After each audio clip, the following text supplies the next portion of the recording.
जम्मू कश्मीर से सामने आ रही है। जम्मू कश्मीर के जिला शोपियां से ये बड़ी खबर है। फोर्सेस और मिलिटेंटों के बीच गोलियों का तबादला। जैनपुरा रिबन गांव में ऑपरेशन अभी भी जारी है। एनकाउंटर में 4 मिलिटेंट मारे गए हैं। पुलिस ने इतला दी है। एनकाउंटर के चलते जिला कुलगाम में भी मोबाइल इंटरनेट सर्विसेज बंद है। वहीं जिला शोपियां में भी इंटरनेट सर्विसेज बंद कर दी गई है। अहम खबर आपको जम्मू कश्मीर के जिला शोपियां से बता रहे हैं। फोर्सेस और मिलिटेंटों के बीच गोलियों का तबादला जारी है। जैनपुरा रिबन गांव में ऑपरेशन अभी भी जारी है। पुलिस का कहना है कि एनकाउंटर में 4 मिलिटेंट मारे गए हैं। एनकाउंटर के चलते जिला कुलगाम और जिला शोपियां में इंटरनेट सर्विसेज बंद कर दी गई है।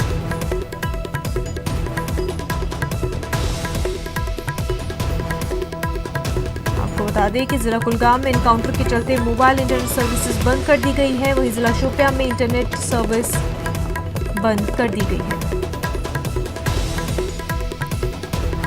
एनकाउंटर अभी जारी है। जैनपुरा रिबन गांव में फोर्सेस और मिलिटेंटों के बीच गोलियों का तबादला अभी जारी है। पुलिस का कहना है एनकाउंटर में 4 मिलिटेंट मारे गए हैं।